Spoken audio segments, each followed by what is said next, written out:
Well, great. Thanks for coming back. If I'm not mistaken, I think you might be my first return guest. And um, I, you have a book, The Wealth Elite, a groundbreaking study of the psychology of the super rich, that I'm very eager to talk about. And one reason why, or I guess before I dive into that, what got you interested in this question about the psychology of the super rich? Well, I think there are a lot of people who are interested in the topic how to get rich. If you look how many people play the lottery every every week, what is very unlikely to get rich in this way. But I think these people they don't do it because they hope to win 10 pounds or 10 euros, but because they hope that they will win the jackpot maybe, or to be a millionaire in this way. So everyone, I think, who plays the lottery is definitely someone who's interested in getting rich. And another example, there are so many books, so-called self-help books, how to get rich quick, and so about stock investments and whatever. There are a lot of books. Some of them are interesting, others not so. But what is very rare are scientific studies about this topic. If there are scientific studies about wealth, then it's in most cases it's about what they call the inequality topic, or the so-called gap between the rich and the poor, and all these topics, but not, as you mentioned before, on the individual level. What are the personality traits, for example, that are important if you want to become rich? And it's funny, but it's easier to find doctoral thesis, for example, about the heartbeat of a pig during a 100-meter race. It's a fact that you can find a doctoral dissertation, or about the life of rare insects, or the atmosphere of planet Venus, but not about how to get rich, the personality traits. And so I saw there a gap in the research, and as a scholar, this is interesting for me. And on the other hand, I became rich myself as an entrepreneur and investor. So I knew how it worked for me, but I was curious to learn more from other people who became rich, and how was their background. So these were the reasons why I wrote this book.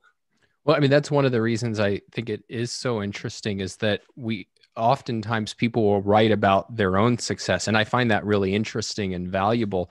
But at the same time, it can be very hard even to know for oneself what were the things that allowed me to succeed. And so being able to talk to a wide group and drill down very deeply, you're able to bring out both similarities and differences. And so instead of like, this is what I did, and therefore this is how one does it, this is what a wide spectrum of people did, how they thought about it, their areas of agreement and disagreement. So that was valuable. But the other thing that you did is you dived into a lot of literature, whether it was psychological literature, even philosophers and economists, and how they think about wealth creation. So that's it's really building on a wide store of data and insight. Yes, thank you. And which is, we could contrast that with, I think you mentioned the kind of inequality debates. And I think even wider than that, if you ask people, what is the psychology of the super rich? They would basically say, well, it's just greed. So all you need to know is that these are people who kind of place nothing above getting as much money as possible. And that is, in their view, kind of totally explanatory about this. And I'm curious as to what your thought is of that sort of analysis. Yes, if it would be so easy to grow rich, only to be greedy, I think there would be much more rich people in the world. And I think the prisons are full of people who thought that it's important to be greedy to grow rich, and not only in the prisons, but also in the university, you find a lot of leftist intellectuals who believe in this stuff. I don't believe in this. Look, most people who became rich, they became rich as entrepreneurs. Even in my study, I interviewed 45 very rich people, and almost every one of them grew rich as an entrepreneur. And if you look in the lists of the wealthiest people in the world, for example, the Forbes list, and you look about the background of these people, how did they become rich? Take, for example, Bill Gates became rich with Microsoft because he had a great idea. He did something, or he invented something what has a big benefit for almost every one of us. So I use Microsoft Word, for example. Maybe you use it as well. The same is with Larry Page and Sergey Brin, the founders of Google. The same with them. I use Google. I think you use Google, and so a lot of people benefited from this. And this is the way they grew rich. Or Jeff Bezos, the same with Amazon. I order my books with Amazon. Maybe you do it as well, and I order some other things with Amazon. And I think this is the secret. People become rich if they have good ideas as entrepreneurs. And greedy people, maybe some of them are greedy, others are not. You find greedy people in every social class. You find as well poor people who are greedy. I think this is only maybe the psychological background why some people think about rich people are greedy or not honest, or generally spoken have bad moral standards. It's only, it's easy for them then to explain why I'm not rich. Okay, I'm such a good person, so I'm so honest, and I'm with such high moral standards, so I couldn't be economical or financial successful. So it's a lie lie maybe for some people. I don't believe in this. No, I think to the extent that there's any truth to it, I think there's something right that they're capturing, which is that there's a constant ambition for growth, that whatever they've achieved, they want to achieve more. But that is very different from however much money you have, you want more, regardless of the kind of actions that lead to it, right? Like Amazon, if Jeff Bezos's goal was just to amass a fortune, he could have retired a long time ago. And instead he was, one of the longest lasting founders ever, but he wanted Amazon to achieve more and more things. And one of the things you highlight is actually on the topic of money, there's a wide range of different attitudes that the super wealthy have towards money. Some of them, they love, spending on, cars and yachts or whatnot. But for a lot of them, at most, it's kind of like a scorecard of, all right, am I creating value? Am I doing something that's actually productive? But not that much of an interest really in kind of what we would think of as consuming. They're much more interested in building and expanding. Yes, I agree with this.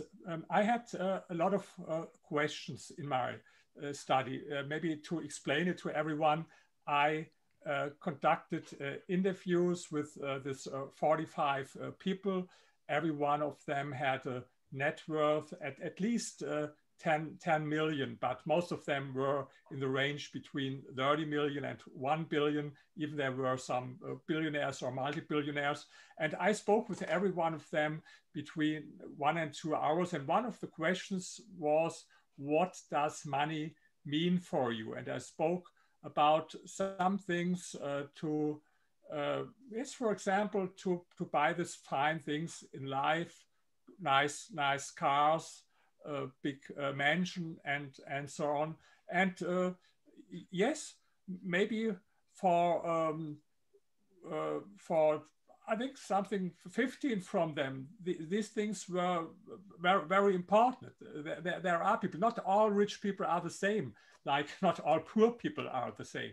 But this was not what they had all in common. There were other interviewers. I remember one, he was one of the richest, and he told me he never bought a shirt in his life that was more expensive than 30 euros, and he was only one time in life in vacation, and he was absolutely not interested in this luxury goods and so. But what was for all of them very important is independence and freedom, financial freedom. What do I mean with financial freedom? Look, most of the people, they work because they have to work to pay their bills, to pay their rent, and all this stuff.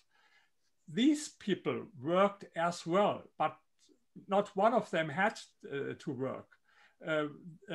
So financial freedom means, for me, the question is whether you work, what you work, where you work, with whom you work, when you work. Yes, it's all by you. It's all your own decision. This is financial freedom, independence. Yes, and this was what they had in common. What money meant for them. And sometimes people discuss about the topic whether does money make you happy or so. You know this discussion. And if someone asks me, does money make you happy? I ask another question back.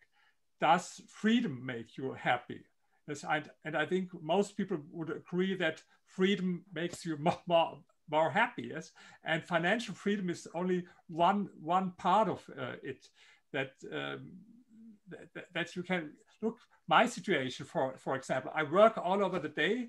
I love to work it, but if I would decide, no, next year I don't want to work, or I go now to United States or wherever, I have no boss. I have no, there's no need to work for me because I have enough money to live for the next maybe 200 or 300 years. And so this is a completely different situation to people who have to work every day. And I think this is very important. Money means for these people freedom, financial freedom.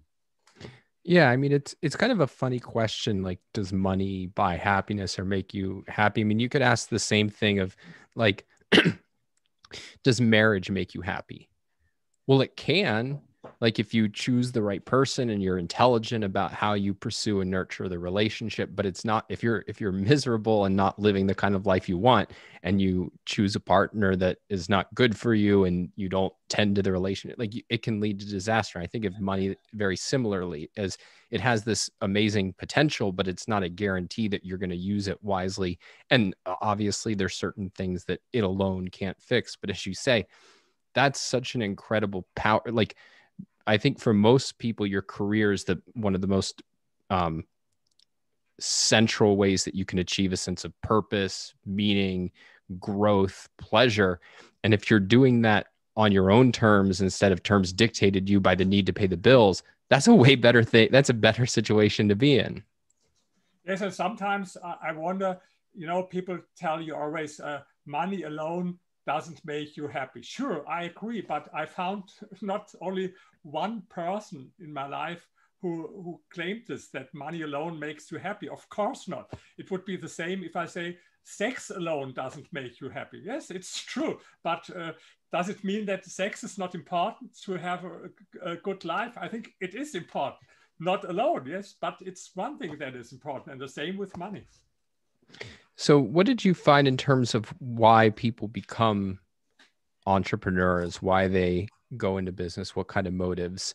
Obviously, one would be money and the freedom and independence it buys, but were there other kinds of things that led people to take what is a pretty risky path? Yes, first, let me tell you something about the family background of my interviewees. Most of them came not from rich families. They had no wealthy parents. On the other hand, they had also not a working class background, but most of them had a middle class background. But what is important, 6 out of 10 had parents who were self-employed. And so they were role models for them. I think, I don't know how it is in UK, but in Germany, only 6% of the population as a whole are self-employed. And here it was 60%. And so, you know, they were role models. If you have a family background where your parents, your grandparents, and about generations, everyone was, for example, civil servant, yes, then it's, you have to get this idea to become an entrepreneur. But then there were two groups of people. One, they worked as employees in a company, but they were impatient. One of them told me, I didn't like to wait now the next 20 years to become the CEO of my company. So I wanted faster. I wanted the next years. And I know if I stay here in this company, I will need maybe 10, 20 years to get there. And so maybe they started a business on the side to their job, and then they saw that they are successful, and then they quit their job. This was one group, but there was another group. These were people who never worked as employees, and a reason is, in a lot of cases, these are difficult people who had difficulties maybe to get along with other people, or difficulties to subordinate to authority, to a boss. One told me, okay, if you have a boss who's really smart and intelligent, it wouldn't be a problem for me. But if there's someone, I think he's not as good as he thinks, but I have to tell him every right. day, oh boss, this was a great idea. I couldn't do this. Yes. And another one told me, if I would have to work, if I would work as an employee in a big company, I would have to take pills or drugs every day, because you know, these are people, some of them who have really a problem with authority. This has something to do also with independence and freedom and so on. They don't want to they don't want to have someone who tells them every day what they have to do and how they have to do it. They want to make their own decisions. So these are some motives to start their own business. I think you are as well self-employed, or is it correct? Right. And for a while, different. Maybe I can ask you what was your reason? Was it one of these reasons that I mentioned? Oh yeah, for sure. So, I mean, the way I started out as an employee. So you mentioned the role model statistic, which I found fascinating. I interviewed a friend of mine who's an artist on this show a few weeks back. And one of the things that was fascinating to me is he was, as a kid, surrounded by people who made their living as artists or writers. And so it seemed very real to him. Oh, this is something a real person just like me could do. They could go out there and make money by doing art, by writing books. Whereas I grew up and I didn't know anybody like that. And so it seemed kind of like a mythical thing that people did. Yes, people became writers and artists, but not somebody like me.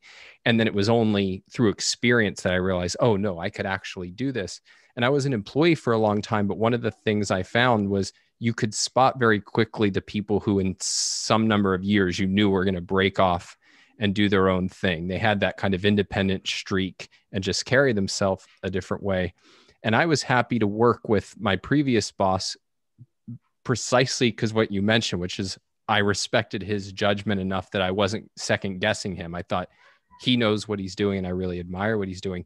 But ultimately, what I wanted was the freedom to act on any project that I thought was interesting, do it my way, decide my own hours, precisely that kind of independence. And it hasn't led to freedom yet because I haven't become wildly successful, but it's much more freedom than you can get as an employee. Oh yeah, okay.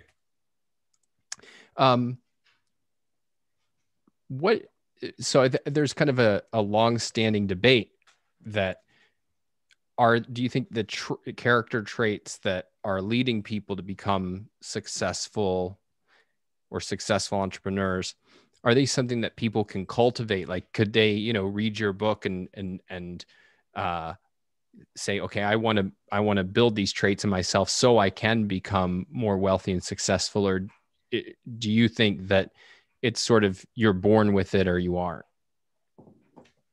I think both things are right. On the one hand, I think there are some people who have personality traits that make it more likely that they will be successful, but maybe not everyone knows about it. Maybe some people will read the book and they will see, oh, there are a lot of personality traits similar to me, but I never had the idea in my life to become rich or entrepreneur. So I think there are much more people with this potential to do it. On the other hand, if you look for an easy recipe, how, in a lot of this so-called self-help books, 7 steps how to become millionaire in the next 3 or 5 years or whatever. I don't believe in this stuff. I don't be. I tell people always, if you look for easy recipe and for someone who tells you do 1, 2, 3, 4, and then there's guaranteed to become rich, please don't buy this book because this is definitely the wrong book for you. But on the other hand, if you want to learn something, I have a lot of lectures about this topic all over the world, not now because of coronavirus, but before I was in a lot of countries to speak about this topic. And I asked always the audience who want to grow rich. And okay, most of the people who were there, they raised their hands. But then I asked, if you would have the opportunity to speak in the next 3 months with 45 super rich self-made people about their background, their family, their attitudes, their learnings, would you be interested to do it? They said, everyone, sure, I am. But then I asked, but who knows 45 super rich people? You can talk to them. And no one raised their hand. So I did it for you, yes? I did it for you, but not as an easy recipe, but as something like food of thought, yes? Something you can think about, to think about yourself. Not in this way here, I need someone who tells me exactly what to do. I know there are some people who expect exactly this. They want to have someone who tells them. But I'm sure these people will never be successful. So if they look for someone who will think instead of them and tell them what to do, this is the employee mindset. Yes, here is a boss and he tells me what I have to do, or here's an author and he tells me what I have to do. I have a different approach. I tell everyone, I give you some results from scientific research. I give you here a lot of interviews, statements, and then start to think about yourself. And then I'm sure you will learn something about you. I did it for me as well after speaking with these people. Well, yeah, I wonder if you could say more about that. What is it about the process that, let's say, you went through to become successful that you think you couldn't nobody could have like taught you that. Nobody could have set out, all right, here's the 5 steps you should follow on your journey. What were the kinds of choices you faced or issues or challenges that just required your own kind of creative problem solving? You ask about me as Right. my own. Yes, I think the most important thing was the decision. I want to be rich. So this was the most important thing, because my family background is my father was a priest, and usually they don't have such a positive attitude towards money. My father told me already, it's okay, you need money, but it's like, he gave this example, it's like toilet paper. You need it, yes, but doesn't smell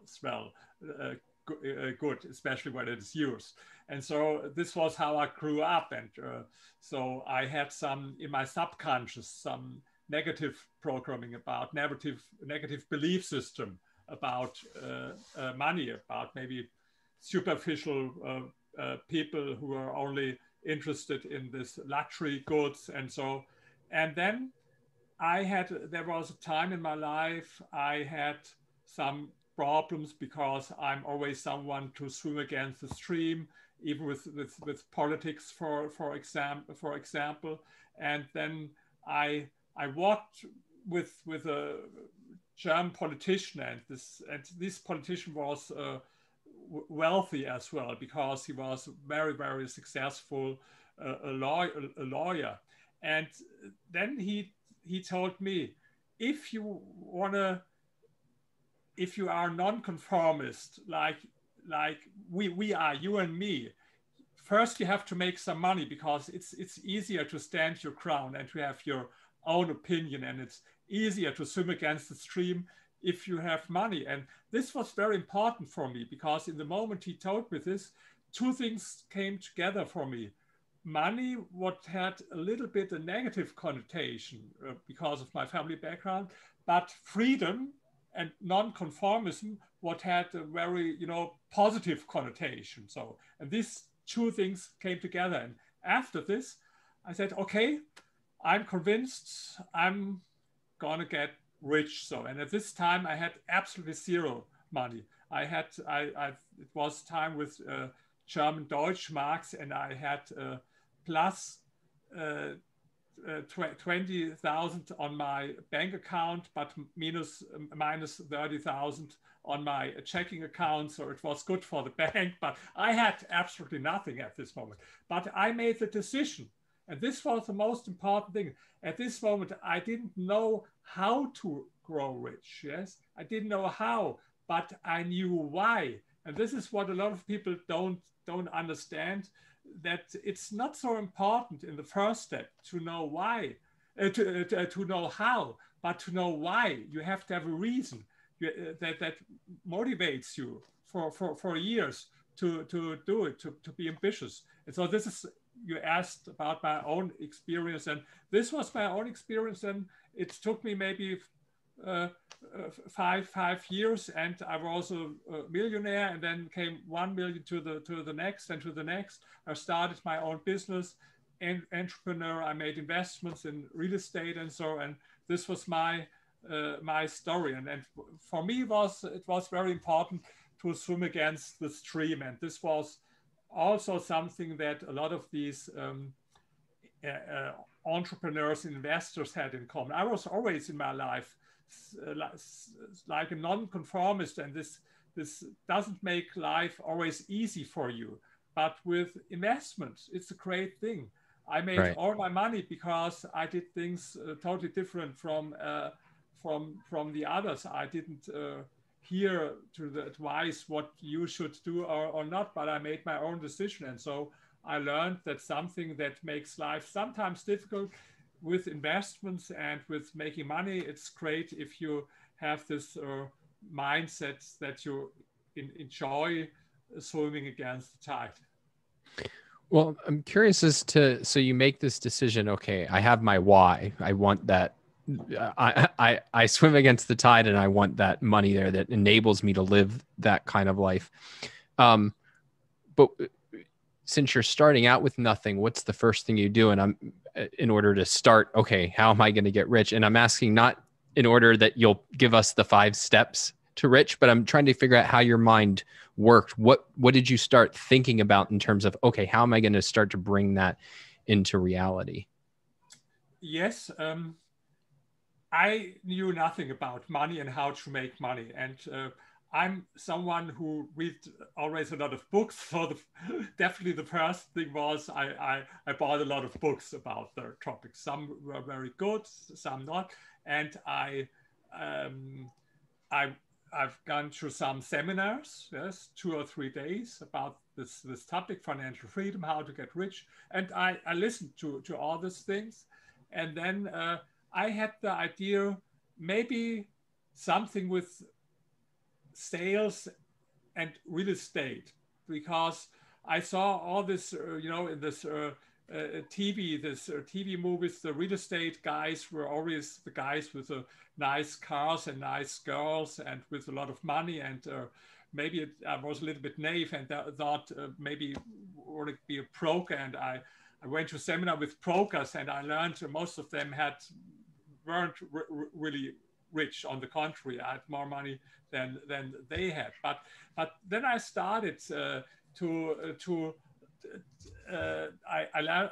learned to sell things in the financial industry. This was the first step, because someone told me it's very important that you learn to sell. And this is, by the way, one of the results of my interviews as well, that it's sales is very, very important. And so I learned it. And I think it's very important to be open-minded, yes, to learn new things, because at this time I was successful in other fields. I was an historian. I was the best at university. I had my doctorate degree. I had my a book about history, what got very good reviews, and so I was successful, but I knew that this is not important for this new stuff, how to get money, my doctor and all these things. And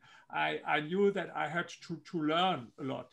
And so I met some people who were good in sales, for example, or they understood something about real estate and so. And I learned from them. This is very important. So I think everyone has his own way, but I think it's a mixture from learning by doing. On the one hand, no one gets rich only by reading books. So yes, but on the other hand, it can make sense to read some books, because in these books it's nothing else than experience other people made, and you don't have to make all the mistakes by yourself. Yes, you can learn from, and it motivates you. I remember this time I read one book by Jim Rogers. Maybe you know him. The investor. Yes, investor, was a hedge fund manager together with George Soros, and he's a nonconformist exactly like I was, and it inspired me, his story, and his, with his, his story with his motorbike. I think 130 countries all over the world, 3 years with his motorbike, and you have him in the Guinness Book of Records. And after this, 2 more years with a car, more than 100. Later in my life, I met him in person in Singapore sometimes. And at this time, I didn't know him, but I know his books, and it inspired me. And so I think if, and it's not only my opinion, maybe some in your audience think he's biased because he's an author and he want to sell his book. Of course, of course I will.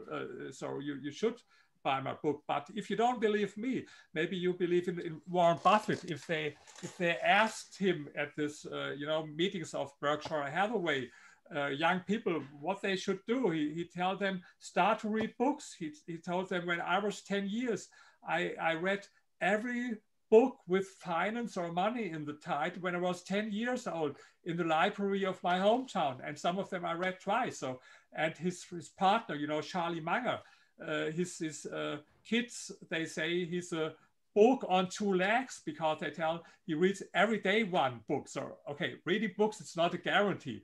But for me, it was a way. And because I didn't look for these recipes, but I wanted to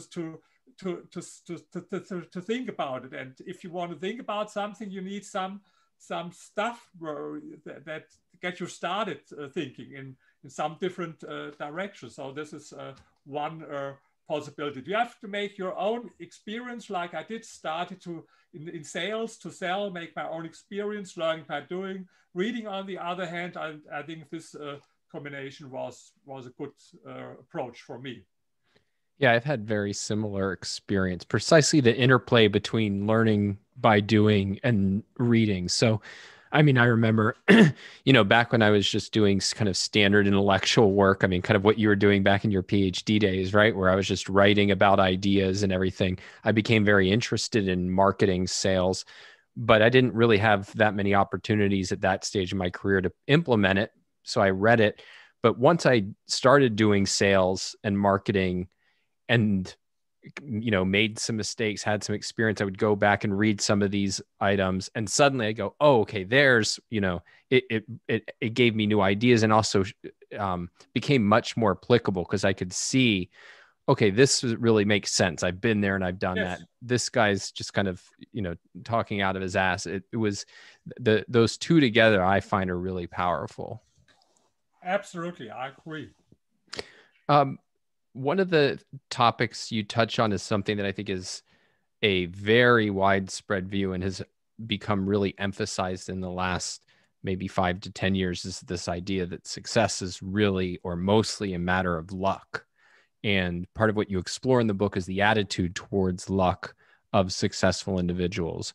So what did you find when you talked to them in terms of their view of luck? Yes, you can hear it very often how important is luck, especially people who are not successful will tell you, but some days even successful people will tell you. Later on, I will come back to this. Why Please do, because that's one of your most interesting, I don't know if you want to call it a theory or insight, as to why some successful people. Yes, I will come later back to this, but first, my attitude to this topic. I think whether you meet happy coincidences is not so important as the question whether you are able to recognize this. It's, you know, I tell you an example maybe so that it's not so abstract. When I have my lectures, then sometimes in the end of the lecture, I take a book there and I ask, who would I have this book? So, and first moment, people don't know what it is about. Can I get it now, or should I buy it? And so, and then after a few seconds, some people recognize, oh, there's something for free, yes, and they start to run.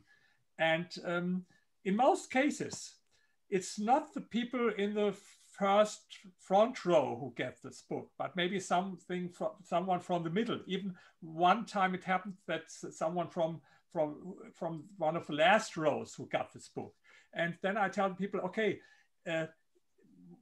why did I do it? Because you see, if it would be only about external circumstances, only these people in the first row would have an opportunity to get the book because they have, you know, the shortest distance to get it. No other. But it's important to recognize, okay, there is an opportunity. Not everyone recognized it so quick. And then the next thing is, even if you recognize it, you have to act fast, yes?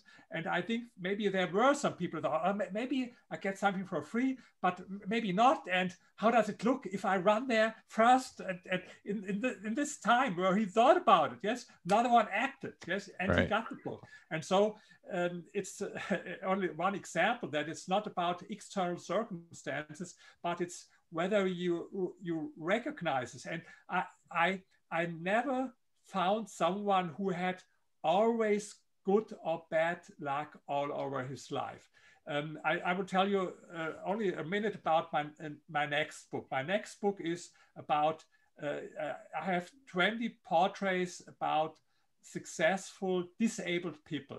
Yes, oh, disabled wow. people like Ray Charles, Stevie Wonder, Stephen Hawking, for example, Beethoven, yes, and a lot of others. And these, could you say they had good luck? Take someone like Ray Charles. He, you know, in the list of Rolling Stone and Billboard, he's, I think, #2 of the most successful singers in the whole history. And even in the 60s, he had something like $100 million. I think today he would be even a billionaire. But what was his background? He was born in the poorest family in his town. Good luck? No. He had no father. He never met his father in his life. Good luck? No. His mother died with 31 years. Good luck? No. His brother died in front of his eyes when he was very young. And then he became blind with 7 years. So good luck? No. Bad luck. Bad luck, bad luck, bad luck. But then he became one of the most successful singers in history. And he had some problems in his life. For a lot of years, he took drugs, yes. But then in his autobiography, he wrote, who was guilty? Who should I blame that I took these drugs? Maybe the police wanted that he told them about the drug dealer. And so he said, no, there's no one else who was responsible. There's only one person. Yes, I took it. And this is very important. Successful people, they take responsibility not only for their success, but also for their failure and for their setbacks. And so this is only an example. And, you know, the last year I spoke with some of these people.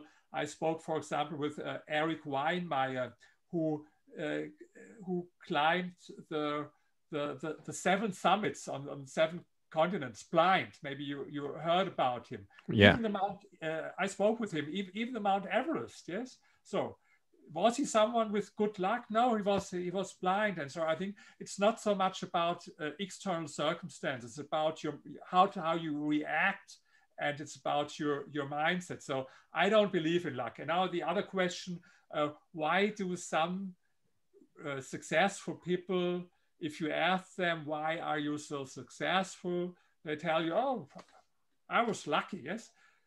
There's a theory, it's not my theory, but it's from a German sociologist and Erwin Scheu.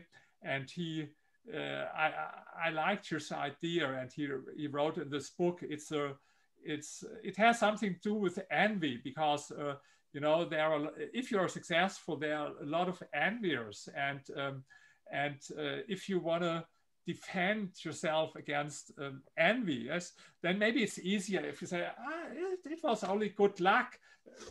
Take example, if someone would ask me, Mr. Zitelmann, why are you so successful? You have 2 doctor degrees, yes, you have so much money, and you have always the prettiest girls, and you have a great body, and so why is that? And if I tell them, okay, it's very easy, I'm more intelligent than you, I'm more ambitious, I'm more industrious, I'm better than you. I think it wouldn't sound so nice, yes? Everyone would say, sure. How crazy is he? Tell me he's more intelligent and so. Maybe I believe it, but I will tell them. But if I tell you, oh, I had only good luck, so nothing else, yes? Then there's no reason for envy against me. And maybe the people think they are more likable, but I think in reality, actually, they know that it's not only luck, but maybe there's another explanation. It's not only this against envy, but on the other hand, I think in a lot of cases, really, they don't know why they are successful. So it's a bad idea if you speak with successful people and you ask them, please tell me, why are you so successful? In a lot of cases, they can't tell you because they don't know. And this is, I wrote as well in my book, this is the theory about explicit and implicit learning, and explicit and implicit knowledge. And these people, these entrepreneurs, their knowledge, their wisdom is a result of this, what we call in psychology, what we call implicit learning. So learning by doing, not book wisdom, and not what they teach you at university. But the problem with implicit learning, it's you call it as well intuition or gut feeling. You can't explain it to anyone else. You can say, okay, it's my gut feeling. And this is, you know, the task of a scholar or scientist like me, to find out why these people are successful. It would be so easy that you ask me, please tell me why you are successful.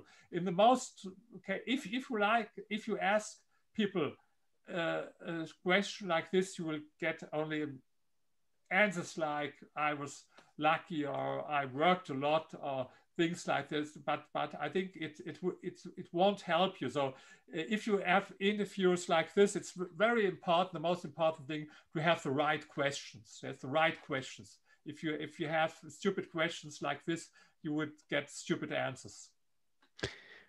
Yeah, well, I'm just reflecting. I experienced that mostly as a writer, in the sense that, you know, when people hear that, oh, you have books published, they'll often have questions, and you can usually get a good read for who's really thinking about and serious about, I want to become a successful writer, by the kinds of questions. You know, the typical question that everybody always laughs at is something like, you know, where do you get your ideas? Or it's, you know, do you do your writing in the morning or the afternoon? And those can be fine if you're just interested in that particular person, you want to know about them and, you know, hear what the routines are. But if you're looking for a recipe, you know, that's very different than asking more strategic questions, and questions that aren't looking for a kind of like, you know, recipe for success. What have the results most surprised you of your research? There were a lot of interesting things. Surprise, yes, maybe it was interesting to learn about their youth and their childhood, and what they did at school and or high school, university. First, this didn't surprise me, but I will tell you about it for a moment. There was absolutely no correlation between their performance at school on the one hand and their later financial success on the other hand. Some of them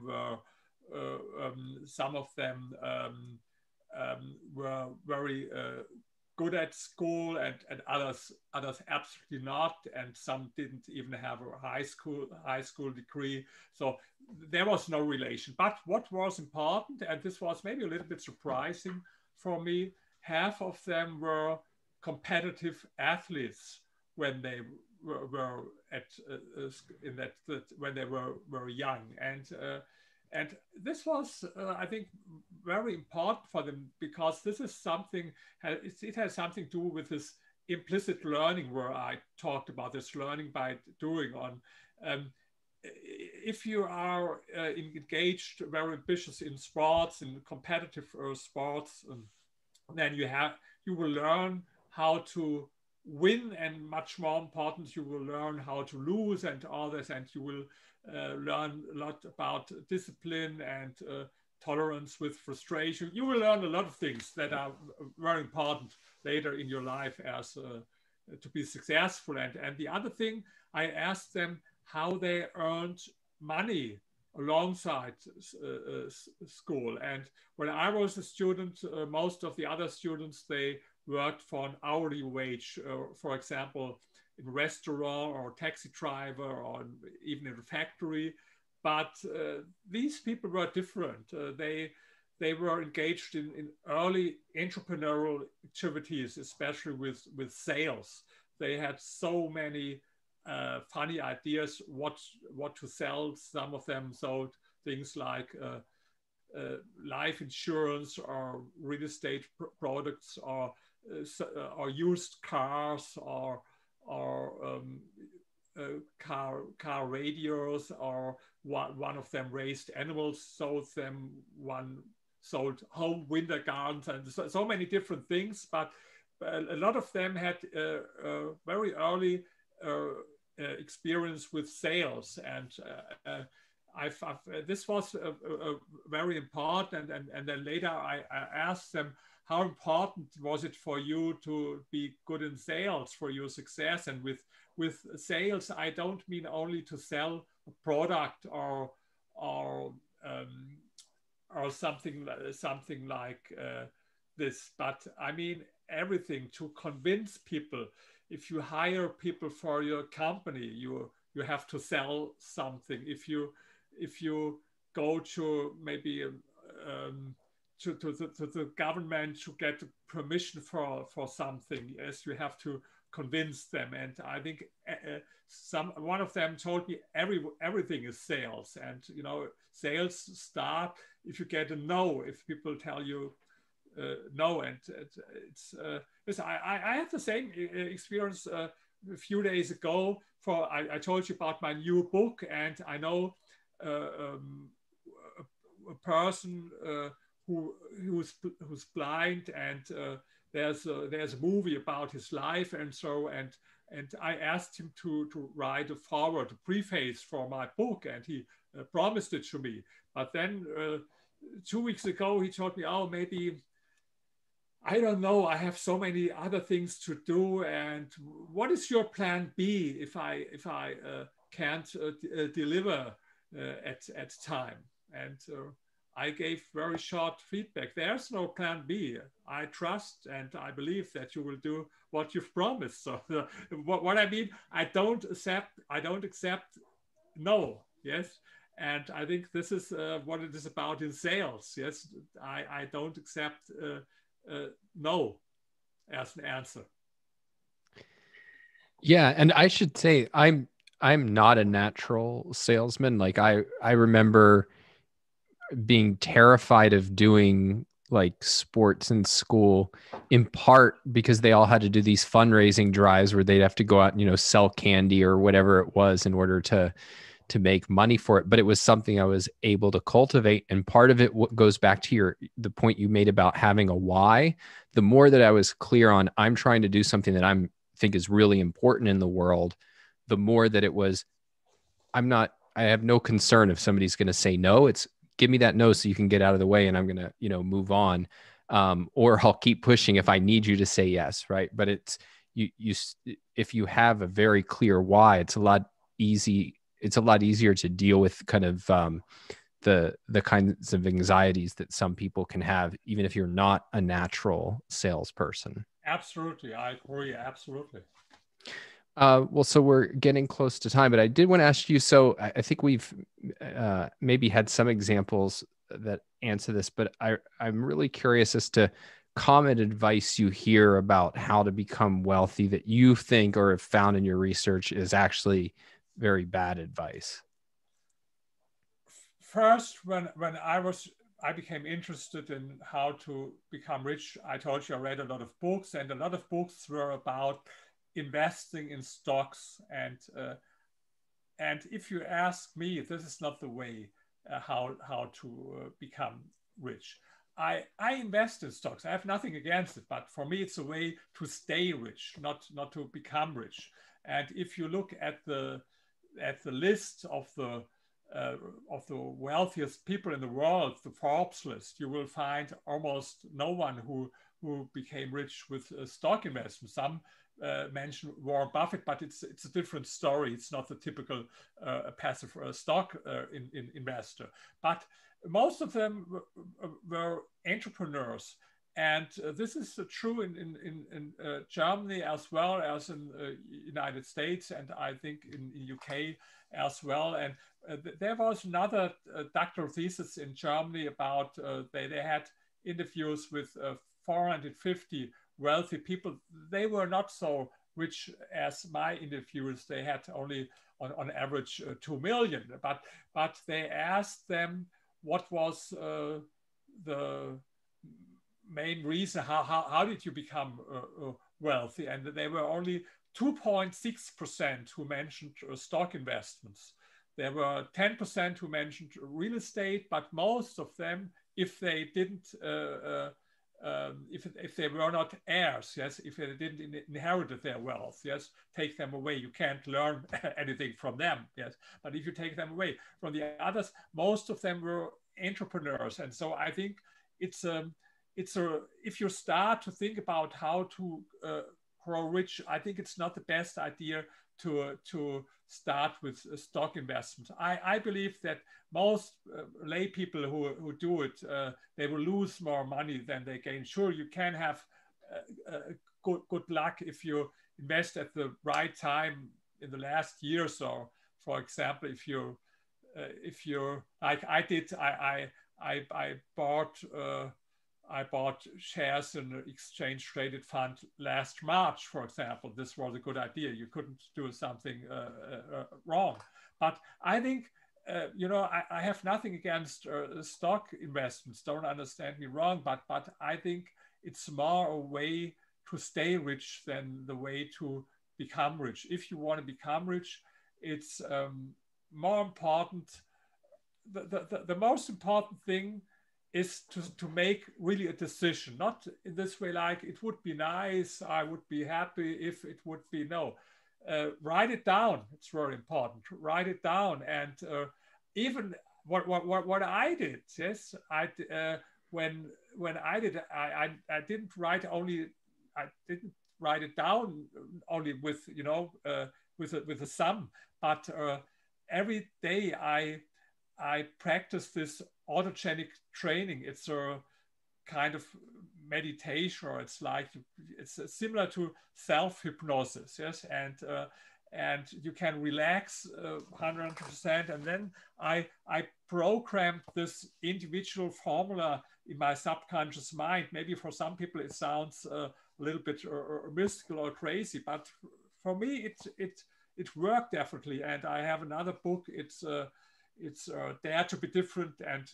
Grow Rich. And I have a chapter about it. I compared with a GPS system. As if you want to go from one town to the other, you use your GPS and you have to program where you want to go. This is important.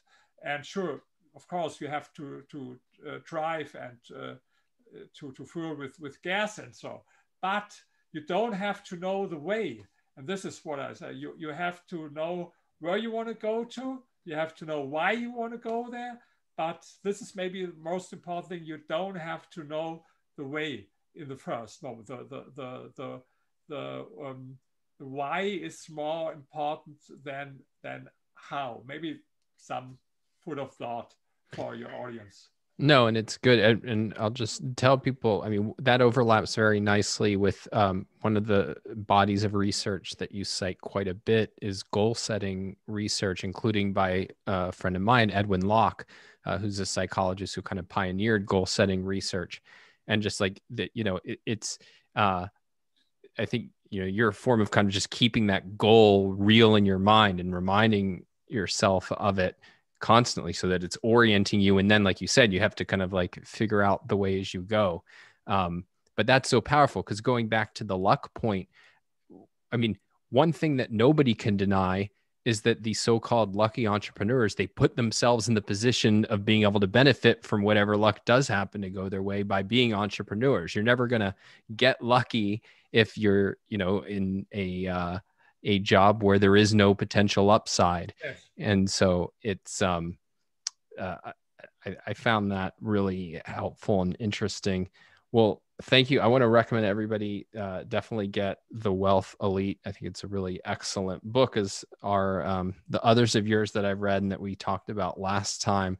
And hopefully when your new book comes out, we can do that one as well.